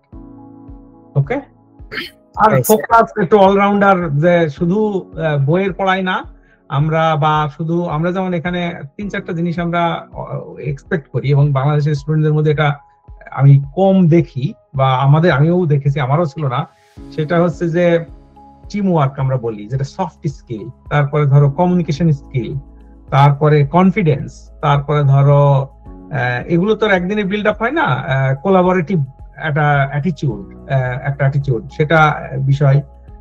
তো আমরা কোলাবোরেশন, টিম ওয়ার্ক, লিডারশিপ কিছুটা, যে আমরা অফেন কোয়েশ্চেন করি। যেমন ধরো আমি তো অনেক ইন্টারভিউ প্যানেলেও সিট করেছি, বা নিজে ইন্টারভিউ নিয়েছি অনেকে। তো আমি যেমন কমন কোয়েশ্চেন করি, অনেক সময় আমরা বলি যে ধরো তোমার যে সুপারভাইজার, বা তুমি যাকে তোমার টিচার, বা তোমার হোয়াটএভার, যে তুমি যে রেসপন্সিবল পারসন, সে ছিল না, তোমাকে কোনো কিছু ডিসিশন নিতে হয়েছে কোনো একটা সারকামস্টান্সে, সেইটা সারকামস্টান্সে কি ছিল, কি ডিসিশন নিয়েছো, এক্সপ্লেন করো কেন নিয়েছো। তো এটাতে তুমি যদি না বলো, তখন তোমার লিডারশিপটা ইন্ডিকেট করবে। লিডারশিপটা অনেক সময় খুব ফেভারেবলি দেখা হয়। আর লিডার তো ধরো এটা তুমি তার একদিনে ওভারনাইট তুমি ডেভেলপ করতে পারবে না, এগুলো স্লোলি তোমাকে এগুলো মাথায় রেখে তোমার বিল্ড আপ করতে হবে তোমার পোর্টফোলিও। যেটা তুমি আমার মনে হয় যত আগে পারো তত ভালো। সেই ক্ষেত্রে আমি হাই স্কুল স্টুডেন্টদের জন্য এই পরামর্শ দেবো, শুধু তোমাকেই না, সবার জন্য একই পরামর্শ, আর যারা পরে তাদের জন্য এই পরামর্শ প্রযোজ্য। অসংখ্য ধন্যবাদ স্যার। আসসালামু আলাইকুম। ওয়ালাইকুম আসসালাম। স্যার এবার আমার একটি প্রশ্ন আছে। বলো। আমি ন্যাশনাল ইউনিভার্সিটির অধীনে বোটানি ডিপার্টমেন্টে পড়াশোনা করছি। তো আমি হঠাৎ চিন্তা করলাম, আমি নিজে অনেক সময় অসুস্থ থাকি, তো এই ওষুধগুলা দেখি যে কি হয়, একটা সময় খেতে খেতে ওই ওষুধগুলো কিন্তু আমাদের শরীরে অকার্যকর হয়ে যায়, মানে ওটা যেন আর কাজ করে না। রিসেন্ট আমি একটা নিউজে দেখলাম যে অ্যান্টিবায়োটিক রেজিস্ট্যান্সটা খুব বেড়ে গেছে, আইসিইউতে অ্যান্টিবায়োটিক দিলেও রোগীরা এটা ঠিক নিতে পারছে না, রেজিস্ট্যান্স হচ্ছে। তো আমি মেডিসিনাল প্লান্ট নিয়ে কাজ করতে চাই, এই বিষয়ে আমার রিসার্চ পেপার তৈরি করার ইচ্ছা আছে, কিন্তু সুপারভাইজার, অথর, কো অথর, মানে আমি এই ব্যাপারগুলো নিয়ে ডিটেলসে জানতে চাই এবং সেই সাথে আমি কাদের অধীনে কাজ করতে পারবো এমন কাউকে খুঁজে পেতে চাই মূলত। টপিকটা খুব ভালো টপিক আসলে। আর এটা হচ্ছে যেমন বিদেশে নরমালি ওরা ওষুধ দিতে চায় না ডাক্তারদের কাছে গেলেও, আমার মেয়েও তো ডাক্তার, তো কিছু বললেও অনেক সময় ওষুধ দরকার নেই, কিছু হয়নি, মানে তারা চেষ্টা করবে যে যাতে ওষুধ না খায় মানুষ আর কি। তো এক্ষেত্রে বাংলাদেশে আমাদের তো মনে ওষুধ খাওয়ার একটা প্রবণতা আমি দেখি, যে আমাদের আত্মীয়স্বজন দেখেছি, আমার বাবা মা, আমার অবশ্য রিসেন্টলি আমার মা মারা গেছেন, তবে তো ওই দেখেছি যে অনেক ওষুধ খেতেন। তো এই কারণে হয়তো রেজিস্ট্যান্সটা হচ্ছে। তো এগুলো নিয়ে হয়তো কাজকর্ম হচ্ছে, আমার এইসব এরিয়াতে আমার তো নিজের এক্সপার্টিজ নাই, আমি বলতে পারবো না। তো টপিকটা ভালো টপিক, এবং আলটিমেটলি আমিও এক সময়, আমি তো পড়েছিলাম ফরেস্ট্রি অরিজিনালি বাংলাদেশে, তো সেক্ষেত্রে আমাদেরও ছিল ওই যে বন গবেষণাগার, বাংলাদেশ ফরেস্ট রিসার্চ ইনস্টিটিউট। তো ওখানে কিছু বিজ্ঞানী ছিলেন যারা আগের দিনে অনেক, বাংলাদেশেও অনেক ভালো ভালো বিজ্ঞানী ছিলেন, এখনো আছে না তাই বলবো না, তবে আগের দিনে আমরা যাদের সাহচর্যে এসেছি তারা ভেরি ডেডিকেটেড এবং ভালো কাজকর্ম করেছেন। তো তুমি ওই পুরোনো কিছু পেপার গুলো দেখতে পারো, কাজকর্ম দেখতে পারো, বন গবেষণাগার নাম্বার 1। সেকেন্ড হচ্ছে চট্টগ্রাম, আমি বাংলাদেশে গেলে, যখন আমি বাংলাদেশের সাথে কাজ করতাম না, তখন আমি যখন ছুটিতে গিয়েছি, আমি চেষ্টা করেছি যে বাংলাদেশে কি হয় বা আমি যা পড়ি সেটার কাজ বাংলাদেশে আদৌ হবে কিনা বা লাগানো যায় কিনা গবেষণা। তো সেক্ষেত্রে আমি গবেষণা ল্যাব গুলা পরিদর্শন করতাম বা যেতাম, হয়তো অনেকে আমাকে চিনতো না, জানতো না, হয়তো তখন মনে করতো যে ও কে না কে, কি জানতে চায়, দিস এন্ড দ্যাট। পরের দিকে একটা সময় হয়তো অনেক গবেষণার, বাংলাদেশ গবেষণাগারের অনেকের যারা লিডারশিপ, সবার সাথেই কাজ করেছি কম বেশি, অনেকের সাথে অনেকদিন ধরেই। তো চট্টগ্রাম যে গবেষণাগারটা আছে আমাদের বিসিএসআইআর এর চট্টগ্রাম ল্যাবরেটরিটা, ওদের স্পেশালাইজেশন হচ্ছে মেডিসিনাল প্ল্যান্টস। তুমি যদি ওদের ওয়েবসাইটে যাও বা যদি চিটাগাং যাও কখনো ভিজিট করো, ওদের দেখবে যে অনেক কাজকর্ম ওরা করেছে এইসব এরিয়াতে। তো সেটা হচ্ছে আমি বাংলাদেশের কনটেক্সটে বলছি। আর বাইরেও তুমি দেখতে পারো যে বাইরে বিভিন্ন দেশে, আলটিমেটলি আমি যেটা মনে হয় এটা হচ্ছে কেমিস্ট্রি, তোমাকে কেমিস্ট্রিটা ভালো মতো শিখতে হবে, যে বোটানিক্যাল কেমিস্ট্রি যেটা বলো বা যা বলো, তো ওর ক্ষেত্রে অ্যানালিটিক্যাল টেকনিক্স যেগুলো আছে, এগুলো বেসিক জিনিস আছে আমাদের দেশে। আমার মনে হয় আমাদের একটু নজর দেওয়া উচিত। অবশ্যই যে সায়েন্স এডুকেশন, ইঞ্জিনিয়ারিং এডুকেশন, এগুলো ঠিক মতো দিতে গেলে পয়সা, মানে অনেক টাকা পয়সা খরচ করা লাগে, ল্যাবরেটরিজ ঠিক করা লাগে, ইকুইপমেন্ট লাগে। আমি যেটা বললাম, ইনফ্রাস্ট্রাকচার, ভালো লোকজন প্লাস ফান্ডিং, তিনটা জিনিসের কম্বিনেশন হলে ভালো রিসার্চ করা যায় বা ভালো এডুকেশনও দেওয়া যায়। তো এইগুলো মাথায় রাখো, যতটা সম্ভব ইউটিলাইজ করো। আমাদের কনস্ট্রেন্ট তো আছেই, এই অভাবের মধ্যেই অনেক কিছু করা সম্ভব, যেটা আমরা যতটুকু সম্ভব এটাকে কাজে লাগাও। ধন্যবাদ স্যার। কোশ্চেন, তোমার সেই কোশ্চেনটা আনসার হয়েছে, তুমি যে কোশ্চেন করেছো না? হ্যাঁ, এখন শুধু রিসার্চ পেপার নিয়ে কাজ করার ইচ্ছা আছে, তো এটা মানে একদম জিরো থেকে কিভাবে রিসার্চ পেপার নিয়ে কাজ করা যায়, এটা নিয়ে আপনার থেকে একটু জানতে চাচ্ছি।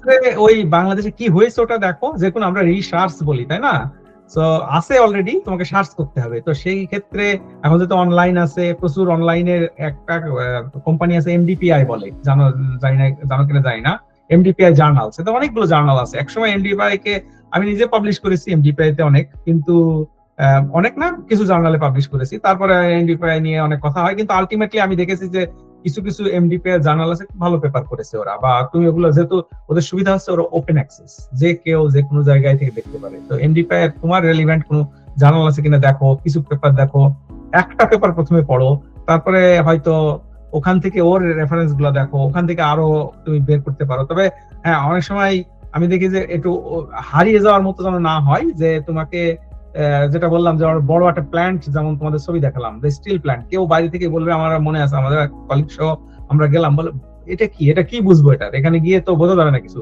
তোমাকে ওটাকে চাঙ্ক বাই চাঙ্ক, ওটাকে তোমাকে সিস্টেম বাই সিস্টেম, যে নিচ থেকে বা উপর থেকে যে কোনো একটা লেভেল থেকে তোমাকে শুরু করতে হবে, এবং একটা থেকে শুরু করে তারপরে 100টাতে যেতে হবে। ব্যাপারটা এরকমের আর কি।